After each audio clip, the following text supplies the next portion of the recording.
Halo seluruh, selamat datang di channel gua. Karena konten di channel gua banyak, lu cek aja playlist di channel gua. Ada alur cerita film, cerita horor, tutorial, unboxing, mukbang, video nggak jelas. Dah lah, langsung aja tonton videonya. Tapi tong hilapnya, subscribe dulu. Yuk, gaskeun.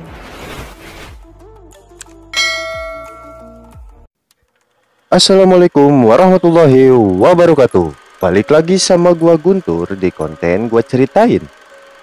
Di konten kali ini gue mau ngelanjutin lagi cerita yang berjudul Misteri Kehadiran Arwah. Cerita kali ini udah masuk ke part ke-6 ya. Buat kalian yang belum nonton part 1, 2, 3, 4, dan 5 bisa klik link di deskripsi. Dan buat kalian yang punya cerita horor, cerita menarik lainnya, bisa lu kirimin ke email gua, bisa ke Instagram, bisa ke Twitter juga. Yaudah, kita mulai aja ceritanya.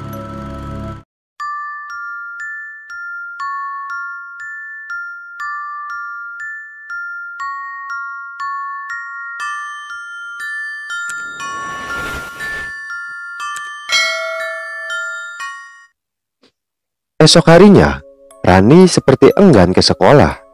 Harapan akan masa depannya yang gemilang telah sirna seketika. Semenjak menerima surat itu, Rani memang tidak mempunyai gairah untuk hidup. Bahkan, di benaknya terbayang sudah kehidupannya yang terasa begitu hampa. Sehingga dia pun merasa tidak mungkin sanggup untuk melaluinya. Namun, bisikan nuraninya terus meminta untuk melupakan semua itu. Memintanya untuk tetap menjalani kehidupan seperti apa adanya. Hingga akhirnya Rani mau mendengarkan kata hatinya itu. Walau terasa berat, dia mau juga berangkat ke sekolah. Di sekolah, Rani masih saja terlihat murung. Semua pelajaran sama sekali tidak bisa diserapnya. Semua telah terkubur oleh kuatnya kekecewaan yang mendalam. Setelah pulang sekolah, gadis itu tidak langsung pulang ke rumah dengan berjalan kaki. Dia terus melangkah tanpa tujuan. Di benaknya terus terbayang akan kemalangan yang telah menimpanya.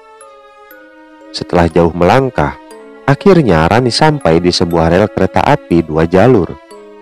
Tiba-tiba Rani menghentikan langkahnya. Di kejauhan terlihat sebuah KRL yang akan melintas.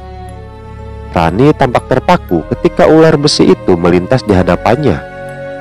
Hembusan anginnya terasa keras menerpa.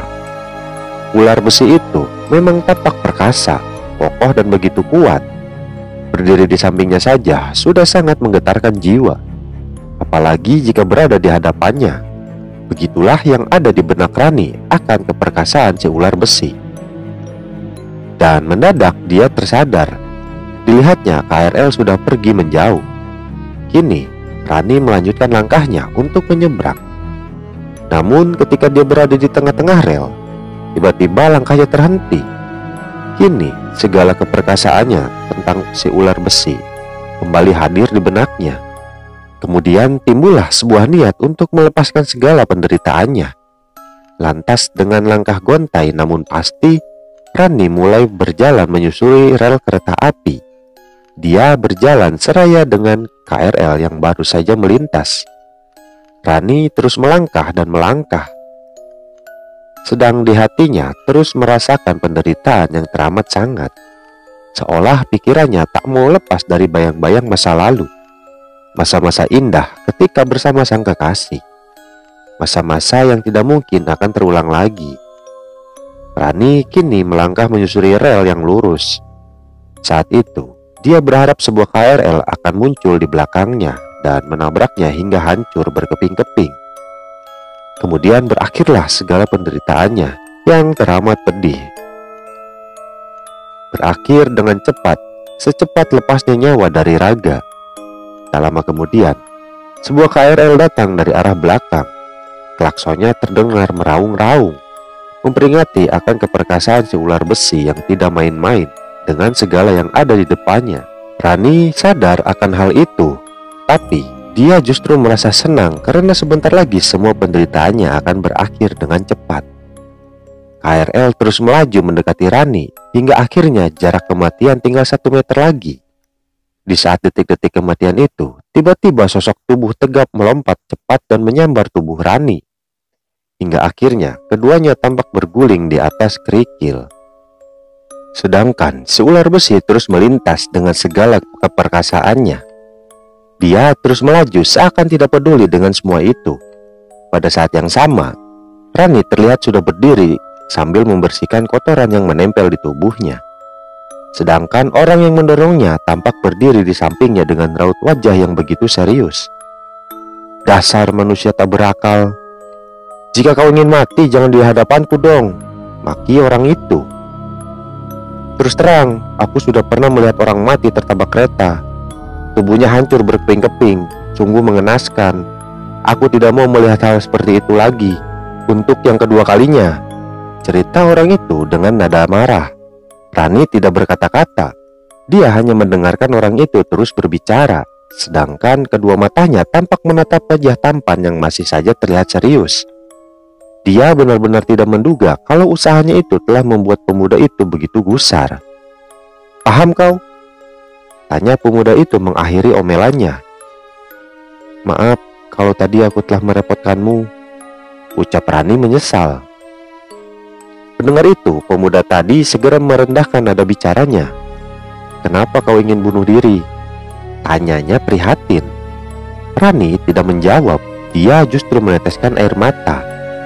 Melihat itu, si pemuda kembali bicara. "Maaf kalau pertanyaanku tadi membuatmu sedih. Terus terang, sebenarnya aku tidak mau mencampuri masalahmu. Namun karena perbuatanmu tadi, rasanya aku perlu membantumu. Tapi kalau kau merasa aku ini bukan orang yang pantas, aku tidak akan memaksa. Aku sarankan carilah orang yang bisa membantumu untuk menyelesaikan masalahmu. Bunuh diri bukanlah cara menyelesaikan masalah. Hal itu justru akan membuatmu semakin menderita di alam sana, mengerti?" tanya pemuda itu kepada Rani yang masih saja tertunduk sedih. "Baiklah, kalau begitu aku pergi sekarang," pamit pemuda itu seraya melangkah pergi. "Tunggu kak," tahan Rani tiba-tiba. Mendengar itu, si pemuda langsung menoleh dan segera menghampiri Rani. "Ada apa?" tanyanya pelan. "Begini kak, sebenarnya..." Rani menggantungkan kalimatnya.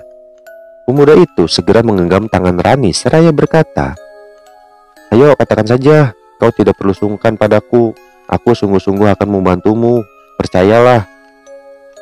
"Begini kak, sebenarnya aku sedang patah hati. Aku merasa hidupku begitu berat dan penuh dengan penderitaan. Sepertinya aku sudah tidak sanggup lagi hidup di dunia ini," cerita Rani lirih. Begitu. Jadi kau pikir dengan bunuh diri bisa menghilangkan penderitaanmu, begitu?" Rani mengangguk.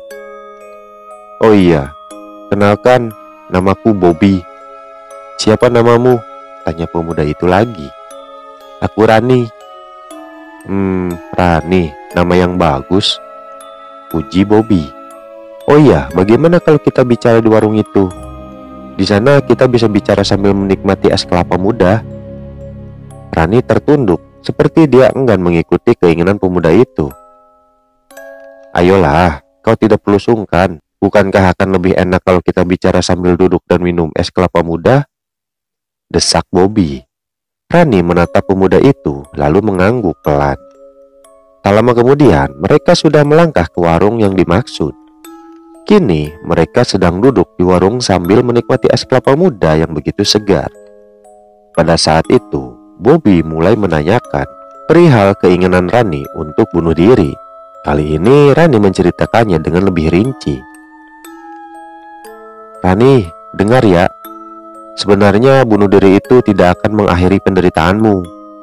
Hal itu justru akan membuatmu semakin menderita di akhirat nanti. Kau pasti akan dimintai pertanggungjawabannya.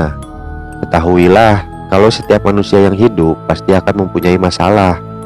Dan masalah itulah yang akan membuatmu semakin mengerti akan artinya kehidupan.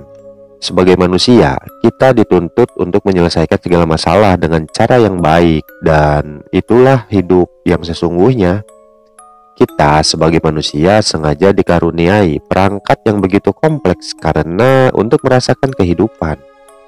Apalah jadinya jikalau hidup tanpa mempunyai masalah? Tentunya akan terasa hambar, bukan? Kita merasa bahagia karena ada yang sedih. Kita merasa mudah karena ada yang susah. Coba renungkan itu. Seseorang yang ditinggal pergi oleh kekasihnya tentu akan sedih sekali. Namun begitu dia bertemu kembali, kebahagiaan pun tak akan terelakkan. Satu lagi, seseorang yang mendapat sesuatu dengan cara bersusah payah pasti hasilnya akan dirasakan berbeda jika dibanding dengan orang yang mendapatkannya dengan cara mudah.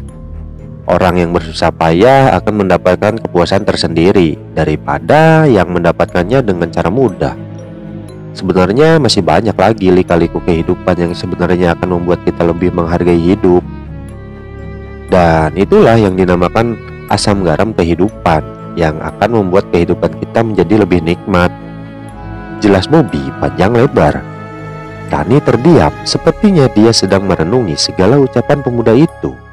Hingga akhirnya Rani pun bisa menyadari bahwa perbuatan yang dilakukannya memang salah. Kenapa hanya karena ditinggal kekasih dia menjadi lemah dan berpikir pendek begitu? Bahkan dia merasa benar-benar bodoh lantaran telah melakukan tindakan yang justru akan membuatnya semakin menderita. Kau benar, Kak. Aku memang telah salah bertindak, ucap Rani menyesali. Terus terang, aku sangat berterima kasih karena kau telah menyadarkanku. Sudahlah, kau tidak perlu berterima kasih padaku, karena semua ini memang sudah kehendaknya. Oh iya, bagaimana jika kau kuantar sampai ke rumah? Terima kasih, Kak. Saya tidak mau merepotkan. Lagi pula, saya bisa pulang sendiri kok, tolak Rani. Rani, izinkanlah aku mengantarkanmu. Aku ingin memastikan kau tiba di rumah dengan selamat, desak Bobby. Rani tidak menjawab. Dia memandang Bobby dengan pandangan yang begitu penuh sukacita. Bagaimana? Kau mau kan? Tanya Bobby lagi. Rani tersenyum, kemudian dia menganggukkan kepalanya. Kalau begitu, ayo kita berangkat, ajak Bobby. Tak lama kemudian, keduanya tampak melangkahkan kaki menuju ke sebuah sepeda motor besar yang diparkir di samping warung itu. Ternyata sepeda motor itu kepunyaan Bobby yang memang sudah diparkir sebelum peristiwa itu terjadi. Setelah menghidupkan sepeda motornya, Bobby segera memacunya menyusuri jalan yang mulai macet. Dalam perjalanan, mereka tampak asyik berbincang-bincang. Sesekali, Bobby menghibur Rani dengan banyolan-banyolan yang membuat Rani tertawa terpingkal-pingkal. Untuk sesaat, Rani bisa melupakan segala kepedihannya. Wajahnya tampak begitu ceria. Setelah cukup lama menempuh perjalanan, akhirnya mereka tiba di tempat tujuan. Rani yang baru saja turun dari motor tampak tersenyum kepada Bobby. Ayo Kak, silahkan mampir dulu, tawarnya ramah. Terima kasih, lain kali saja. Kali ini aku harus cepat-cepat pulang, tulak Bobby. Sudah ya, aku pergi sekarang, pamitnya kemudian. Oh iya Kak, sekali lagi aku ucapkan terima kasih ya Kak. Sudahlah, ucap Bobby sambil tersenyum. Rani tersenyum, kemudian dia tampak memperhatikan Bobby yang kembali melaju dengan sepeda motornya. Tak lama kemudian, sepeda motor itu sudah tak terlihat lagi. Pada saat yang sama, Rani segera melangkah masuk ke rumah. Kini dia terlihat sedang membersihkan diri dari segala kotoran yang melekat. Dan setelah itu, dia bergegas menuju ke kamarnya. Setibanya di kamar, Rani langsung menghempaskan tubuh di atas tempat tidur. Kini gadis itu kembali teringat dengan Jody. Teringat akan keputusan Jody yang begitu menyakitkan, dan dia menduga semua itu lantaran ulah ayahnya yang mengusir Jody malam itu. Dia ingat betul ketika ayahnya membentak Jody dengan begitu kasar, dan saat itu Jody terlihat begitu gusar. Kini Rani kembali memurung, menghapus semua keceriaan yang semula menghiasi wajahnya. Tiba-tiba air matanya tampak berderai mengalir melewati pipinya yang mulus, kemudian menetes membasahi bantalnya yang berwarna biru. Rani terus menangis. Isak tangisnya terdengar begitu lirih, selirih gesekan dawai biola yang mengalun panjang. Di tempat terpisah di sebuah gedung perkantoran, Brandon tampak sibuk dengan tugas-tugasnya. Ketika sedang sibuk-sibuknya, tiba-tiba telepon yang ada di meja kerjanya berdering dengan keras sekali. Lalu dengan segera lelaki itu mengangkatnya. Halo? sapa Brandon kepada orang yang menelpon. Halo Pak Brandon, ini saya Pak Heru. Saya mohon Bapak segera ke ruangan saya. Baik Pak, secepatnya saya akan ke sana, ucap Brandon seraya menutup telepon itu. Dengan agak tergesa-gesa, Brandon tampak meninggalkan ruangannya. Tak lama kemudian dia sudah sampai di ruangan Pak Heru. Selamat sore Pak, ucap Brandon sopan. Silakan duduk Pak, pinta Pak Heru sambil tersenyum. Terima kasih Pak, ucap Brandon seraya duduk di hadapan Pak Heru. Di sudut lain, terlihat Bu Siska yang terus memperhatikan Brandon dari meja kerjanya. Sebenarnya ada apa Pak? Tanya Brandon sopan. Begini Pak, keperluan saya memanggil Bapak adalah untuk meminta maaf, ucap Pak Heru berterus terang. Minta maaf? Maksud Bapak? Tanya Brandon heran. Saya mohon Bapak mau memaafkan saya, ucap Pak Heru tulus. Pak, saya benar-benar tidak mengerti. Bapak kan tidak punya salah sama saya. Tiba-tiba Bu Siska beranjak dari tempat duduknya. Kemudian dia melangkah menghampiri Brandon. Saya juga minta maaf ya Pak, ucapnya tulus. Oh, jadi ini semua karena kejadian tempo hari, bukan begitu Bu? Bu Siska tidak menjawab. Dia tampak menundukkan kepalanya. Melihat itu, Brandon kembali bicara. Sebenarnya kejadian tempo hari sudah saya lupakan Bu. Saya benar-benar maklum kalau saat itu Ibu marah sama saya. Sebenarnya bukan cuma itu Pak. Kami telah... Belum sempat Bu Siska menyelesaikan kalimatnya, tiba-tiba Brandon sudah memotong. Sudahlah Bu, lupakan saja peristiwa itu. Sebenarnya saya sudah memaafkan sejak lama. Kalaupun ada kesalahan lain, Bapak dan Ibu sudah saya maafkan, kata Brandon terus terang. Bu Siska dan Pak Heru tampak saling berpandangan. Kemudian Pak Heru kembali bicara. Pak Brandon, hati Anda sangat mulia. Saya benar-benar tidak menduga kalau Bapak akan berbesar hati mau memaafkan kami. Kami sungguh menyesal karena telah berlaku tidak layak terhadap Bapak. Dan kami sangat berterima kasih karena Bapak mau memaafkan kami. Betul Pak Brandon, kami sangat berterima kasih atas kemuliaan hati Bapak yang mau memaafkan kami, timpal Bu Siska. Brandon tidak berkata-kata. Dia memandang wajah Pak Heru dan sekretarisnya silih berganti. Sudahlah, bukankah sudah sepantasnya kita sesama manusia untuk saling memaafkan? Katanya sungguh-sungguh. Oh iya, kalau Bapak sudah tidak ada keperluan lagi, sebaiknya saya permisi dulu sebab masih banyak pekerjaan yang harus saya selesaikan Pak, sambungnya kemudian. Kalau begitu silahkan Pak, dan saya mohon maaf karena sudah menyita waktu Bapak, ucap Pak Heru. Brandon pun tersenyum. Kemudian dia segera melangkah untuk menyelesaikan tugas-tugasnya. Dalam hati, Brandon masih merasa bingung. Dia tidak mengerti apa sebenarnya yang sudah diperbuat oleh Pak Heru dan Bu Siska terhadapnya. Kalau Bu Siska pernah mencaci maki dirinya, hal itu dianggap hal yang wajar bagi seorang pegawai rendahan seperti dia. Namun permintaan maaf Pak Heru dan Bu Siska yang dinilainya agak berlebihan sempat membuatnya sedikit penasaran. Pada akhirnya, sosok istrinya datang dan menjelaskan semua hal yang membuatnya penasaran, sehingga akhirnya dia pun bisa memaklumi keduanya. Esok siangnya, udara terasa panas sekali. Teriknya sinar matahari terasa begitu menyengat kulit. Di teras sebuah rumah, seorang gadis berseragam abu-abu tampak sedang membuka pintu depan dengan agak tergesa-gesa. Dialah Rani yang baru saja pulang sekolah. Saat itu dia terlihat begitu lelah. Kini Rani sudah melangkah masuk dan sedang meletakkan tasnya di atas meja. Kemudian dia juga meletakkan kantong plastik hitam berisi nasi bungkus yang baru dibelinya. Dengan santai dia duduk di sofa, kemudian melepaskan sepatu dan kaos kakinya. Suasana di rumah itu tampak begitu hening, sehening suasana makam di malam hari. Pada saat seperti itulah segala bayang-bayang masa lalu selalu menghantuinya, menteror dengan segala kenangan manis yang semakin membuat hatinya kian tersayat-sayat. Tidak, aku tidak boleh memikirkan hal itu terus, sebab semakin aku mengingatnya semakin pedih hati ini. Biar bagaimanapun aku harus bisa melupakannya. kata Rani dalam hati seraya bangkit dari tempat duduk dan segera melangkahkan kaki ke dapur. Di tangannya terlihat kantong plastik hitam yang diambilnya dari atas meja. Rupanya Rani akan menyiapkan makan siangnya sekaligus mengambil minum untuk melegakan tengkorongkongannya yang begitu kering. Belum sempat gadis itu tiba di dapur, tiba-tiba dia menghentikan langkahnya.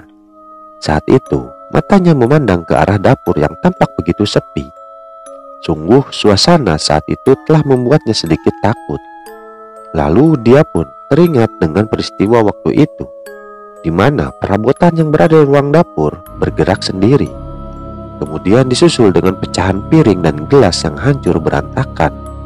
Rani tampak menarik napas panjang untuk menenangkan diri. Kemudian berusaha untuk mengendalikan semua rasa takut yang telah merasuki pikirannya. Tidak, aku tidak boleh takut. Ini kan rumahku sendiri, ungkapnya memberanikan diri.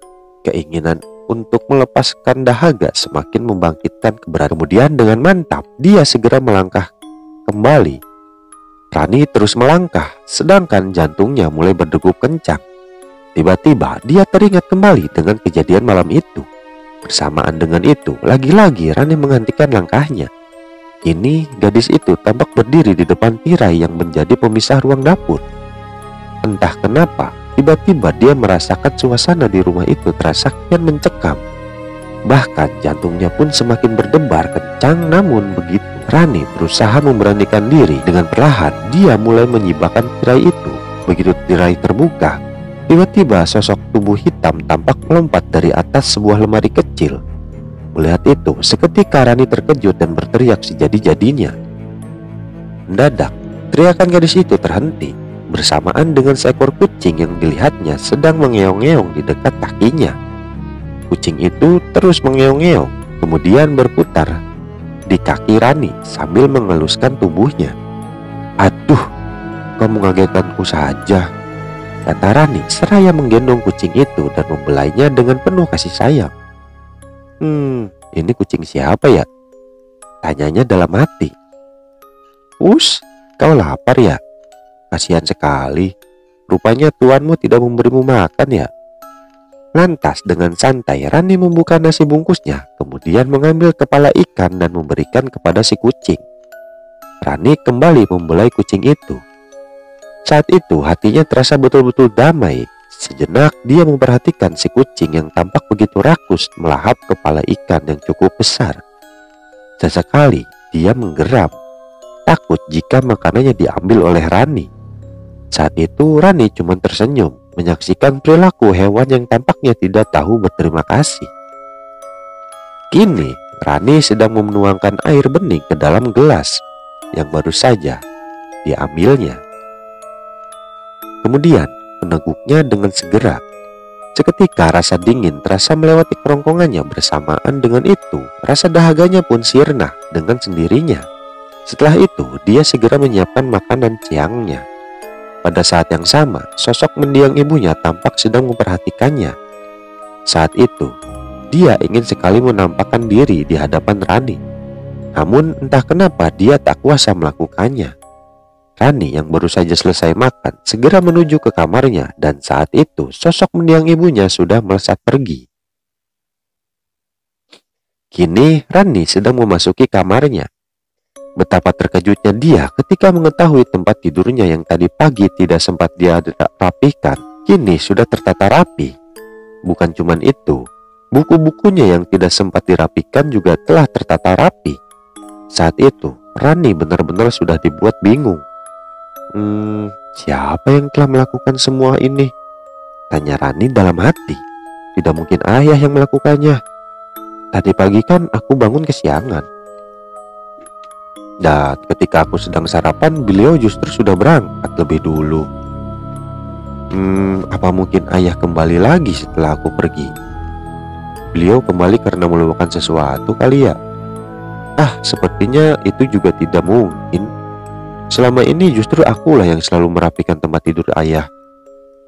Aneh, sebenarnya siapa yang melakukan semua ini? Akhirnya Rani memutuskan untuk tidak mempedulikan semua itu. Bahkan dia berusaha berprasangka baik. kalau ayahnya lah yang telah melakukan semua itu.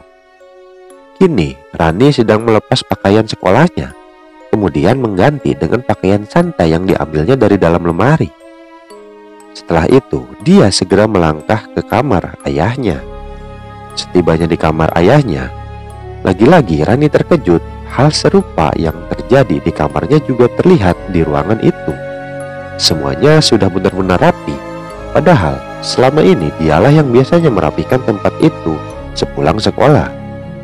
Karena semua sudah benar-benar rapi, akhirnya Rani kembali ke kamarnya dan beristirahat. Kini gadis itu sudah merebahkan diri di atas tempat tidur dan sedang memejamkan kedua matanya. Karena merasa lelah, akhirnya gadis itu tertidur pulas. Ketika terjaga, Rani tampak terkejut. Dilihatnya sang ayah sudah berada di sisi tempat tidur dan sedang memandangnya. "Sayang, ayah ingin menyampaikan sesuatu tentang Jody," kata Brandon sambil terus memandang wajah putrinya. "Apa itu, ayah?" tanya Rani penasaran. "Sesuatu kebenaran tentang Jody, sayang," jawab Brandon. "Oh iya, apakah selama ini kau masih mengharapkan dia?" "Tentu saja, ayah. Rani kan sangat mencintainya," jawab Rani terus terang. "Sebaiknya kau lupakan dia, sayang," pinta Brandon. "Kenapa ayah bilang kayak gitu?" tanya Rani lagi dengan alis tampak merapat. Bukan apa-apa, sayang. Sebenarnya selama ini Jody cuma mempermainkanmu. Dia sama sekali tidak mencintaimu." Mendengar itu, Rani langsung duduk di atas tempat tidurnya. "Bohong! Ayah bohong! Kenapa ayah tega berbuat begitu?" tanya Rani seraya menatap sang ayah dengan mata yang berkaca-kaca. Brandon tak kuasa memandang wajah putrinya. Dia tampak memalingkan wajahnya ke arah pintu. "Ayah tidak berbohong, sayang. Terus terang, ayah tidak tahu bagaimana cara menjelaskannya padamu," kata Brandon menyangkalnya. "Kenapa ya? Kenapa waktu itu ayah mengusir Jody? Sebenarnya apa salah Jody sehingga ayah tidak menyetujui hubungan kami? Jawab, ayah, jawab," desak Rani lirih. "Kau salah paham, sayang. Semua itu karena..." Brandon tidak melanjutkan kata-katanya. Dia tampak bingung dan tidak tahu harus berkata apa untuk menjelaskan kejadian waktu itu. Kemudian dia kembali berkata, "Nak, sebaiknya sekarang kau mandi, lalu setelah itu kita makan sama-sama," saran Brandon seraya membelai kepala Rani dan mengecupnya dengan penuh kasih sayang. Setelah itu dia tampak melangkah ke kamarnya sendiri. Kini Brandon sudah berada di kamarnya dan sedang mengganti pakaiannya. Ketika baru saja selesai, tiba-tiba, "Bagaimana, Brand?" terdengar suara orang yang bertanya kepadanya. "Ya, Yana," seru Brandon kaget ketika melihat sosok Yana yang sudah berdiri di sampingnya. "Bagaimana, Brand? Apakah kau sudah menceritakannya?" tanya sosok Yana lagi. "Belum sepenuhnya, sayang. Saat itu Rani sama sekali tidak mempercayaiku. Aku sendiri bingung bagaimana cara agar dia mau percaya," jawab Brandon. "Oh iya, bagaimana kalau kita cari orang yang bisa menjelaskan siapa Jody sebenarnya?" sarannya kemudian. "Baiklah, kalau begitu aku tahu siapa orang yang bisa menyampaikannya," jelas sosok Yana. "Siapa?" "Jody sendiri," ucap sosok Yana seraya menghilang dari pandangannya. Brandon agak kecewa dengan kepergian sosok Yana yang begitu tiba-tiba. Padahal dia masih ingin berbicara banyak dengan mendiang istrinya itu. Lantas dengan perasaan yang masih kecewa, Brandon segera pergi ke meja makan untuk menikmati makan malam bersama putrinya. Esok paginya, mentari bercahaya dengan cerahnya. Sinarnya yang hangat tampak membias menerangi seantero kota. Sementara itu, di sepanjang jalan raya tampak lalu lalang kendaraan yang merambat pelan. Terjebak dalam kemacetan yang memang sudah menjadi rutinitas ibu kota. Pada saat yang sama, di sebuah perempatan lampu merah, para pedagang asongan tampak ramai menjajakan dagangannya. Beberapa orang polantas tampak sibuk mengatur lalu lintas di tempat itu. Lampu lalu lintas silih berganti berubah warna. Namun lampu itu tidak berguna sama sekali karena petugas Polantas yang menggantikannya. Petugas Polantas itu lebih mengutamakan antrian kendaraan dari jalur yang lebih padat untuk jalan lebih dulu. Sedangkan dari jalur yang tampak sepi dibiarkan menunggu agak lama. Yuli yang sedang duduk di depan kemudi tampak kesal sebab gilirannya melaju terasa begitu lama. Suara bising terus terdengar dari mesin-mesin kendaraan yang meraung-raung menunggu giliran, sekaligus membuang energinya dengan percuma. Yuli masih terus menunggu. Sesaat dia memperhatikan seorang gadis kecil yang berdiri di samping mobilnya. Pakaiannya tampak kumal dan begitu lusuh. Rambutnya pun tampak kotor dan begitu kusut, menutupi sebagian wajahnya yang masih tampak polos. Kini gadis kecil itu tampak membunyikan kecrekan yang terbuat dari tutup minuman. Kemudian disusul dengan suara yang terdengar sumbang. Melihat itu, Yuli merasa iba. Lalu dengan segera dia membuka kaca mobil dan menyodorkan selembar uang 5 ribuan. Seketika nyanyian gadis kecil itu terhenti, bersamaan dengan jemari mungil yang bimbang meraih uang itu. Si gadis kecil tampak ragu, baru kali ini dia disodorkan uang sebesar itu. "Maaf kak, saya tidak punya uang kembaliannya," katanya polos. "Terimalah semuanya untukmu," kata Yuli meyakinkan. Gadis kecil itu tampak begitu senang, kemudian dia segera mengambil uang itu dan memasukkannya ke dalam saku roknya. "Terima kasih kak," ucapnya pelan. Kini gadis kecil itu tampak tersenyum kepada Yuli yang dianggapnya sebagai bidadari cantik yang baik hati. Yuli pun membalas senyuman itu. Kedua matanya tak berpaling, terus memperhatikan si gadis itu, yang kini sudah melangkah ke mobil yang ada di belakangnya. Dalam hati Yuli membatin, "Aku tidak habis pikir, kenapa anak sekecil itu bergelut dengan kerasnya ibu kota? Seharusnya kan gadis kecil itu sedang menikmati masa kecilnya bermain dan belajar." Kini Yuli kembali memperhatikan petugas Polantas yang masih juga belum mengizinkannya melaju. Ketika menengok ke samping, dilihatnya seorang pedagang asongan tampak sedang berdiri menjajakan dagangannya. "Permen non?" tawarnya sambil menyodorkan sebungkus permen ukuran sedang. Yuli segera mengambil permen itu dan membayarnya dengan uang 10 ribuan. Ketika si pedagang sedang menyiapkan uang kembaliannya, tiba-tiba Pak Polantas sudah mengizinkannya untuk melaju. Melihat itu, Yuli segera menurunkan rem tangan dan mulai melaju bersama mobilnya. "Tunggu non, ini kembaliannya," tahan si pedagang tiba-tiba. "Ambil saja untukmu," teriak Yuli seraya mempercepat laju mobilnya. Yuli pun terus melaju. Hari ini dia berniat mengunjungi kakek dan neneknya yang berada di luar kota, tepatnya di daerah Sukabumi.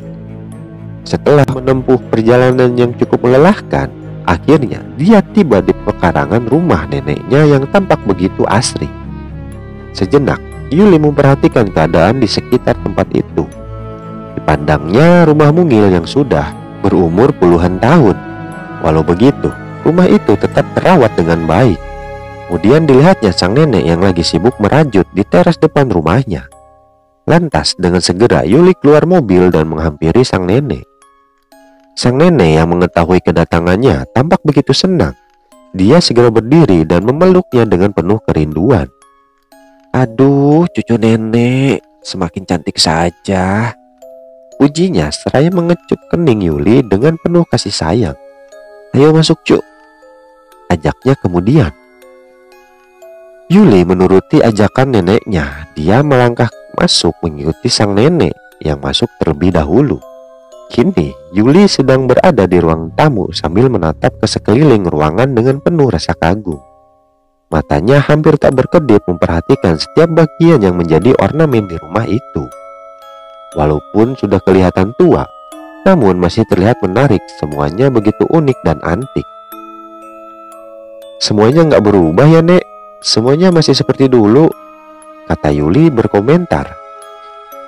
"Iya cu, kakek dan nenek memang tidak mau merubahnya, sebab semua ini merupakan sejarah yang penuh dengan kenangan yang tiada ternilai harganya," jelas sang nenek. "Oh iya cu, silakan duduk," nenek mau membuatkan minum dulu ya. Lanjutnya kemudian, Yuli segera duduk sedangkan sang nenek tampak melangkah ke dapur hendak membuatkan secangkir teh. Tak lama kemudian, Yuli beranjak menyusul neneknya ke dapur. Kini, gadis itu sedang berada di samping neneknya yang tampak sibuk membuatkan minum. "Kakek kemana, Nek?" tanyanya kepada sang nenek. "Kakekmu lagi pergi, nenek juga nggak tahu kemana perginya," jawab sang nenek sambil terus mengaduk gula yang baru saja dimasukkannya. "Oh iya, Cuk, ngomong-ngomong, kenapa kau tidak kasih kabar dulu kalau mau datang kemari?" tanya sang nenek kemudian. "Yuli sengaja, Nek. Soalnya Yuli mau memberi kejutan." "Oh iya, Nek." Yuli tampak berpikir kemudian dia mulai melangkah meninggalkan ruangan itu. "Kau mau kemana, Cuk?" tanya neneknya tiba-tiba. "Sebentar, Nek. Aku akan kembali," jawab Yuli seraya mempercepat langkah kakinya. Sang nenek tampak mengerutkan keningnya. Kemudian dia segera melangkah meninggalkan dapur. Di tangannya terlihat secangkir teh yang dialasi piring kecil bermotifkan bunga. Tak lama kemudian, sang nenek sudah tiba di ruang tamu dan langsung meletakkan teh yang dibawanya ke atas meja. Sementara itu, Yuli sedang mengambil 2 buah bungkusan dari dalam mobilnya. Kemudian dengan segera dia membawanya masuk. "Ini, Nek, Yuli bawakan buat nenek, dan yang ini untuk kakek," ucap Yuli seraya menyerahkan kedua bungkusan yang dibawanya. Sang nenek tampak mengambil bungkusan itu dari tangan Yuli. "Apa ini, Cuk?" tanya sang nenek sambil mengamati kedua bungkusan yang ada di tangannya. "Itu oleh-oleh dari ibu kota, Nek. Yuli yakin nenek dan kakek pasti suka," jawab Yuli seraya duduk di kursi yang ada di ruangan itu. Sang nenek tampak tersenyum, kemudian ikut duduk seraya meletakkan bungkusan yang ada di tangannya. Setelah itu, dia mengambil secangkir minuman dan menyodorkannya kepada Yuli. "Ini diminum dulu tehnya, nanti keburu dingin," kata sang nenek dengan ramah.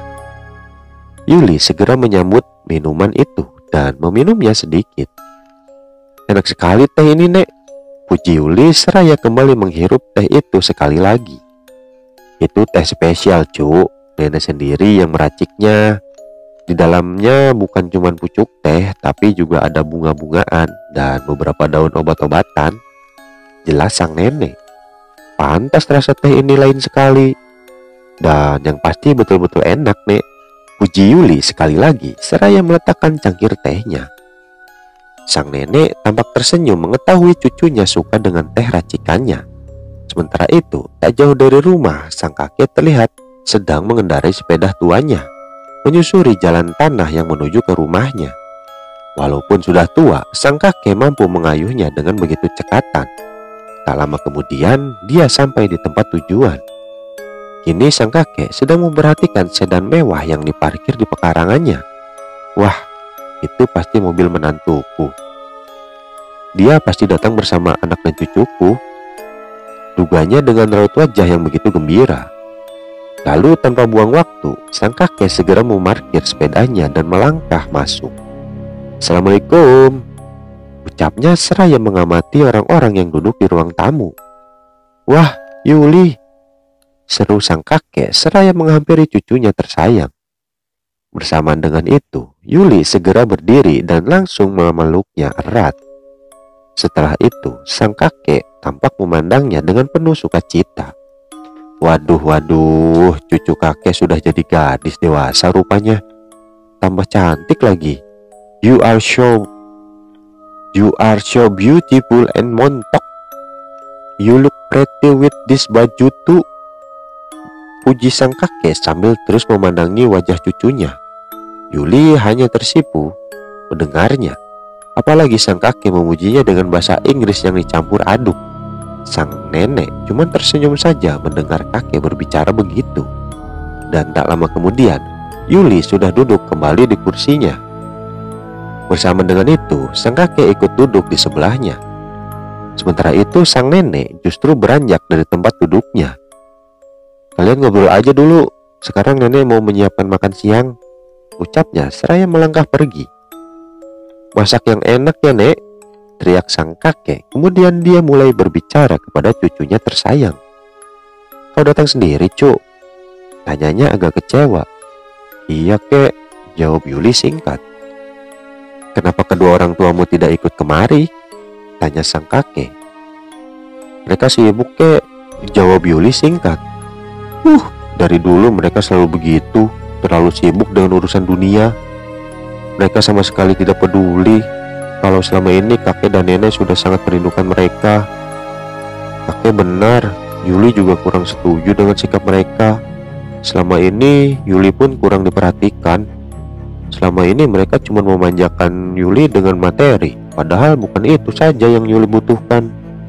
Yuli kan juga butuh perhatian dan kasih sayang, Kek. "Sudahlah, Cuk. Sebenarnya mereka melakukan itu dengan maksud ingin membahagiakanmu. Namun mereka tidak menyadari kalau hal itu justru membuatmu kesepian.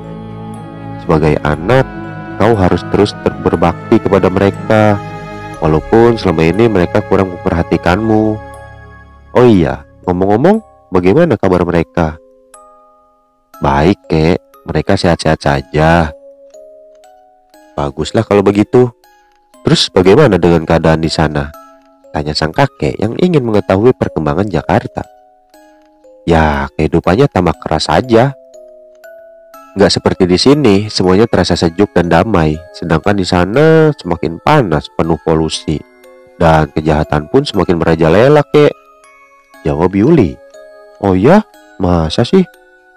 kata sang kakek seakan tidak percaya. "Oh iya, Cuk. Ngomong-ngomong, bagaimana dengan kuliahmu?" tanyanya kemudian. "Lancar, Kek," jawab Yuli singkat. "Oh iya, Kek. Ngomong-ngomong, kakek dari mana?" tanyanya kemudian. Yes. Kakek is baru jalan-jalan and looking. Jawab sang kakek yang lagi-lagi sok-sokan berbicara dengan bahasa Inggris. Kakek bercanda aja nih," ucap Yuli dengan wajah cemberut. "Aduh, Cu, jangan ngambek seperti itu dong. Nanti kau bisa cepat keriput kayak nenekmu. Masa masih muda udah keriput? Nanti tidak ada yang mau loh. Habis kakek kalau ditanya serius selalu menjawab asal. Bagaimana Yuli gak kesal?" Iya, sekarang kakek akan jawab dengan serius. "Begini, Cu, sebenarnya kakek baru pulang dari pasar. Tadinya sih kakek mau beli burung, tapi karena harganya terlalu mahal, kakek tidak jadi belinya. Karenanya lah kakek terpaksa pulang dengan tangan hampa," jawab sang kakek polos. "Memangnya kakek ingin memelihara burung ya?" tanya Yuli. "Tidak, kakek cuma mau memelihara monyet." "Tuh kan mulai lagi," keluh Yuli. "Iya, anak manis, tentu saja kakek ini mau memelihara burung. Kan sebelumnya kakek sudah bilang mau beli burung, bukan mau beli monyet. Sebenarnya sih sudah lama kakek ingin memelihara burung, tapi karena nenekmu pelit, terpaksa kakek harus mencari uang sendiri untuk membelinya. Jadi uang yang diberikan oleh ayah selama ini nenek yang pegang." Sang kakek mengangguk. "Benar, Cu, kata nenekmu uang itu cuma untuk keperluan sehari-hari. Tapi kakek tahu bukan hal itu yang membuat nenekmu jadi pelit. Namun karena beliau tidak mau aku memelihara burung. Kakek menduga beliau takut kalau kakek akan kembali lagi dengan perbuatan kakek yang sudah lampau." "Memangnya perbuatan apa itu, Kek?" tanya Yuli penasaran. "Begini, Cu, waktu kakek masih muda dulu, kakekmu ini adalah seorang yang gemar mencari ilmu kebatinan. Sampai pada suatu ketika kakek mendapat wangsit yang mengharuskan memelihara burung. Menurut wangsit, kakek harus memelihara burung itu sehingga bersuara merdu. Dan setelah burung itu bersuara merdu, kakek diharuskan menelan hatinya mentah-mentah. Dengan demikian kakek akan mempunyai suara yang merdu, semerdu suara burung itu. Bukan cuma itu saja, Cu, kakek pun akan mempunyai lidah yang setajam pedang. Maksudnya setiap yang berbicara dengan kakek akan menjadi luluh hatinya." "Terus apa yang terjadi kemudian? Kenapa nenek sampai tidak menyukainya?" "Itulah, Cu, karena ilmu tersebut kakek ini banyak yang menyukai, terutama gadis-gadis cantik. Dan hal itu membuat nenekmu cemburu buta. Beliau mengancam akan meninggalkan kakek seandainya kakek masih memiliki ilmu tersebut. Karena kakek sangat mencintai nenekmu, makanya kakek lebih mengutamakan beliau daripada ilmu tersebut. Dan akhirnya kakek mencari orang pintar yang mampu menghilangkan ilmu itu sampai tidak tersisa lagi. Kakek sih bukannya mempelajari ilmu yang bermanfaat untuk kepentingan orang banyak, tapi justru mempelajari ilmu yang seperti gitu. Iya cuk, kakek memang telah menyesali perbuatan itu. Dan setelah mendapat bimbingan dari orang pintar yang menolong kakek itu, akhirnya kakek sadar. Dan mulai sejak itu kakek cuma mencari ilmu yang berguna untuk kepentingan orang banyak. Sekarang kakek mau memelihara burung cuma untuk mengisi waktu luang, sebagai hobi aja gitu cuk. Kalau gitu sih tidak apa-apa kek. Oh iya, bagaimana kalau sekarang kita ke pasar untuk membeli burung yang kakek inginkan itu? Ajak Yuli berniat membeli burung yang diinginkan kakeknya. Terima kasih cuk, saat ini kakek sudah terlalu lelah. Sekarang kakek mau bersantai di rumah aja dulu, jawab sang kakek menolak. Baiklah kek, ucap Yuli seraya mengeluarkan beberapa lembar uang ratusan ribu dari dalam dompetnya. Kemudian uang itu segera diletakkan di genggaman kakeknya. Ini buat kakek. Dengan uang ini kakek bisa membeli burung yang kakek inginkan. Dan kakek bisa membelinya kapan saja. Jelasnya kemudian. Aduh cu, ini kan banyak sekali, ucap sang kakek enggan. Terima aja kek, terus terang Yuli ingin sekali kakek memiliki burung itu. Dan Yuli akan merasa senang kalau kakek bisa mewujudkan keinginan itu, desak Yuli. Baiklah, kakek akan menerimanya. Terus terang kakek sangat bahagia dan sangat berterima kasih karena kau sudah begitu peduli dengan kakekmu ini, kata sang kakek merasa haru akan perhatian yang telah diberikan oleh cucunya.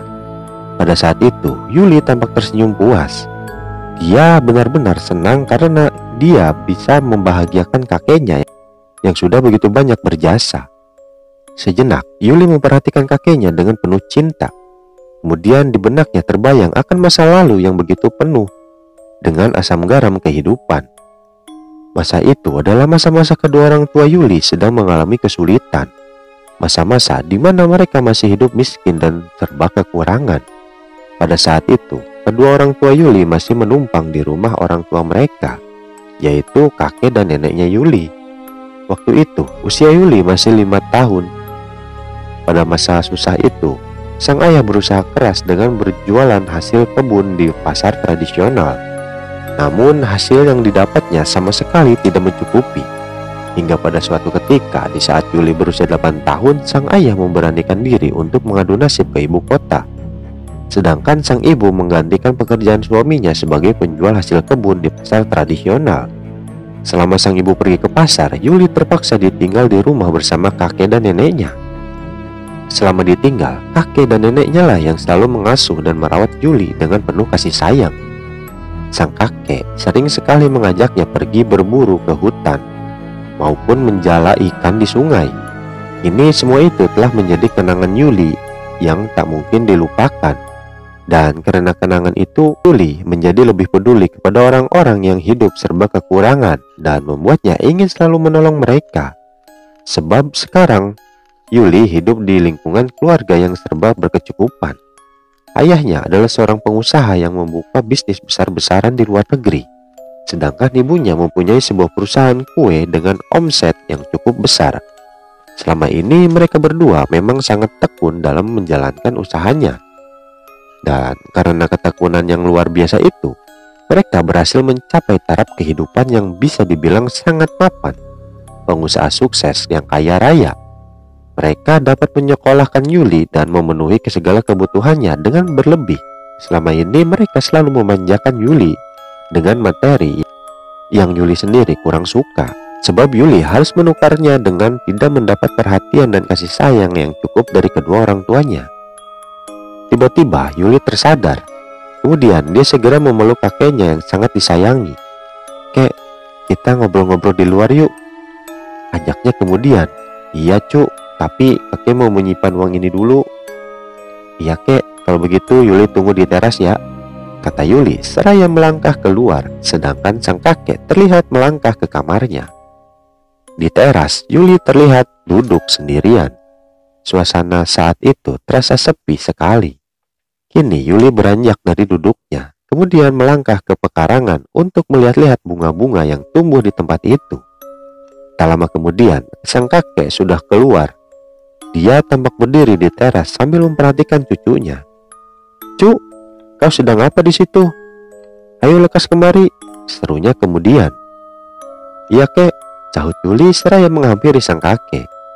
Kini Yuli dan kakeknya sudah duduk di kursi teras. Kemudian keduanya tampak berbincang-bincang dengan akrabnya. Tak lama kemudian, sang nenek datang dan menghampiri mereka. "Kek, Cu, masakannya sudah siap. Ayo kita makan sama-sama," ajaknya kemudian. Yuli dan kakeknya segera beranjak bangun dan melangkah bersama ke meja makan. Setelah makan, Yuli dan neneknya terlihat sibuk berbenah. Setelah semuanya beres, Yuli segera menemui kakeknya yang sedang asyik bersantai di ruang tamu. "Kek, Yuli mau menanyakan sesuatu sama kakek," kata Yuli seraya duduk di samping kakeknya. "Apa itu, Cuk?" tanya sang kakek penasaran. "Begini kek, waktu itu Yuli menemukan uang logam emas." "Uang logam emas?" Sang kakek tampak mengerutkan keningnya. "Ini kek uangnya," kata Yuli seraya menyerahkan uang itu kepada kakeknya. "Di mana kamu menemukannya?" tanya sang kakek seraya mulai mengamati uang itu. "Di pelataran parkir kek," jawab Yuli. Sang kakek masih mengamati uang logam itu dengan seksama, kemudian membaca tulisan kuno yang tertera di atasnya dengan begitu serius. "Loh, ini kan uang peninggalan zaman kerajaan Majapahit," jelas kakeknya. Oke, sekian dulu cerita misteri kehadiran arwah part ke-6 ya. Nanti kita lanjutin lagi ke part berikutnya, ke part 7. Jadi jangan lupa subscribe, jangan nyalain loncengnya supaya nggak ketinggalan cerita selanjutnya ya. Yaudah segini aja dulu, jangan lupa ikutin sosial media gua ada di Twitter dan Instagram. Terus kalau lu ada cerita juga lu bisa kirimin ke email gua. Semua linknya ada di deskripsi. Dan jangan lupa makan biar gak lemes, dan jangan lupa napas biar gak mati. Oke, see you. Wassalamualaikum warahmatullahi wabarakatuh.